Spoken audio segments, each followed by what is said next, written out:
Donc pour la rentrée en CP, tout s'est un peu compliqué. En fait, on a été convoqué donc, par toute l'équipe éducative de CP et on nous a dit qu'en gros, Hugo n'avait pas sa place à l'école ordinaire, qu'il fallait qu'on le mette dans une école spécialisée et même pourquoi nous, on voulait le mettre alors qu'il n'avait pas du tout sa place, qu'on allait le faire souffrir, qu'il allait être malheureux, que tout le monde allait être malheureux à cause de lui, que les copains allaient être malheureux, qu'il allait jamais apprendre à lire, à écrire, etc.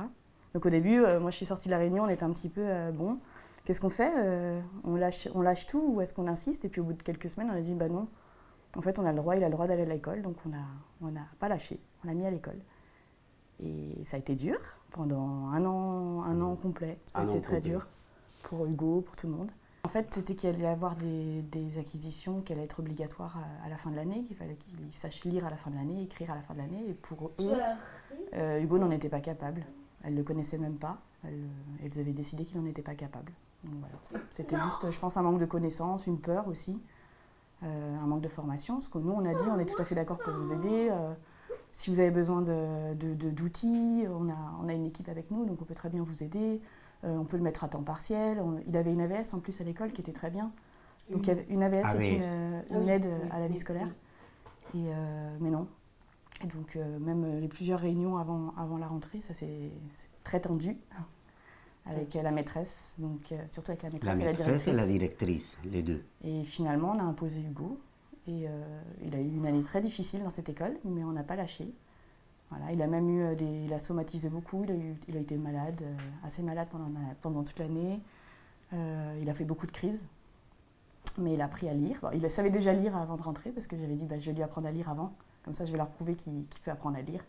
Donc il est arrivé en CP en sachant déjà lire. Voilà, et du coup on a terminé l'année dans cette école-là. Et puis on a eu la chance de trouver un appartement ici entre-temps, enfin un peu avant même. Et du coup, on a fait la rentrée dans une nouvelle école et ça se passe super bien. Depuis, ça se passe très bien. C'est autre chose.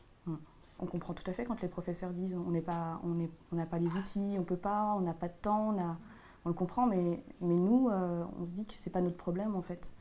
Ça, on a un enfant qui a des droits et dans ce cas, c'est aux professeurs de se former et aussi de demander de l'aide.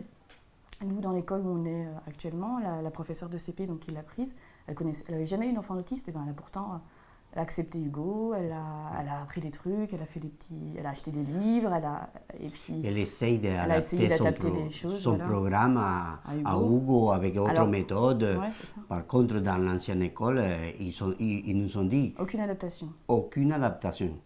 Hugo, il s'adapte à nous, tant pis pour lui. C'est ça.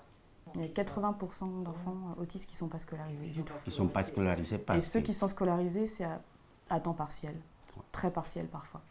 Et à partir du collège et du lycée, ça descend à, je crois, 10% même pas d'enfants. Donc le pourcentage est très bas. Alors souvent, quand on commence à s'inquiéter de certains troubles de notre enfant, on nous envoie chez des psychologues qui nous disent que c'est nous qui nous faisons des idées ou que c'est de notre faute, entre guillemets, que c'est nous qui provoquons certains troubles chez l'enfant, qu'on est trop collé à lui, ou qu'on l'aime trop, ou qu'on l'aime pas assez, qu'on l'a pas assez allaité, ou qu'on l'a trop allaité. Donc au début, c'est toujours comme ça.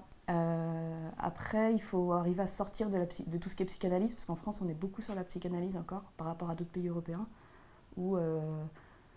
et il faut essayer d'admettre que c'est un trouble neurologique, et non pas un trouble acquis à cause d'autres raisons. Et donc, il faut trouver des professionnels qui sont formés à ça, et c'est assez rare. À chaque fois, on a eu des bonnes personnes qui nous ont indiqué des bons endroits, et du coup, on a eu un diagnostic quand même à Sainte-Anne, avec des vrais psychologues, des vraies échelles, un vrai médecin, donc il est quand même diagnostiqué. Mais c'est vrai que ça a été long.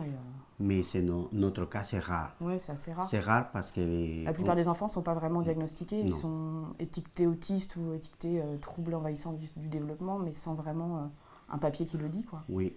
Nous, par exemple, avec Hugo, à l'âge de 3 ans, on a commencé les CMP, et à visiter les CMP, et là-bas, je voyais... C'est le centre médico-psychologique. Oui, médico-psychologique. Et là-bas, dans cet endroit, et nous, parce qu'on voyait que Hugo avait besoin vraiment de faire quelque chose à partir de 2 ans. Et on a vu ça, et là-bas, la psychologue, la psychiatre aussi, ils voulaient nous maintenir dans un chemin.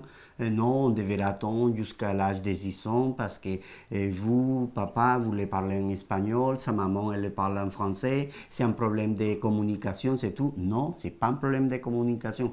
Et on a resté comme ça, et presque Un an et demi. un an. Ouais, un an, un an. Un an comme ça, à un moment, on a dit non, on veut besoin d'une ordonnance pour aller et chercher une orthophoniste spécialisée pour lui. Et ça a été dur d'avoir cette ordonnance. C'était très dur. Après qu'on a reçu l'ordonnance, c'est chercher l'orthophoniste Qui est spécialisé. et Ça, spécialisé. c'est très rare aussi. Ça, c'est très rare encore en France. Et ça, on a commencé à faire des appels. Et les personnes qu'on a trouvées, ils nous disaient, appelle-nous dans 6 mois, peut-être je peux avoir une place pour votre fils. Et on a cherché partout, partout, et heureusement, on a trouvé quelqu'un, on a juste à trouvé côté, quelqu'un, d'ailleurs. et Très qui pratique. maintenant, c'est juste à côté de chez nous. Et voilà, et du coup, ça parce qu'avant, Hugo, il parlait pas du tout. Oui. Et on nous disait, il faut attendre qu'il ait envie de parler, il faut attendre, il faut attendre. Et on ne nous, voulait pas non. attendre. Et nous, on ne voulait pas Et attendre, du coup, on voulait réagir tout de suite. Et elle nous a appris, donc elle a appris à Hugo à parler, donc déjà avec des images, avec un système d'images, et puis maintenant il parle. Il continue l'orthophonie aussi, il parle. Et dans cet endroit, dans ce CMP, je me souviens qu'on était là-bas jusqu'à 2013, 2014, jusqu'à 2000. Quand vous étiez là-bas, Il était suivi là-bas, ouais. Oui, il était suivi là-bas. Et là-bas, dans cet endroit, je voyais, après 3 ans que je restais là-bas, parce qu'on continuait tous les 2 fois par semaine là-bas, et je voyais des enfants qui arrivaient à la même âge l'âge d'Hugo, à 2 ans, avec les mêmes symptômes d'Hugo. Je voyais mon fils comme ça, avec des enfants. Et la psychologue lui dit la même histoire qu'à nous. Vous devez attendre, non, c'est normal.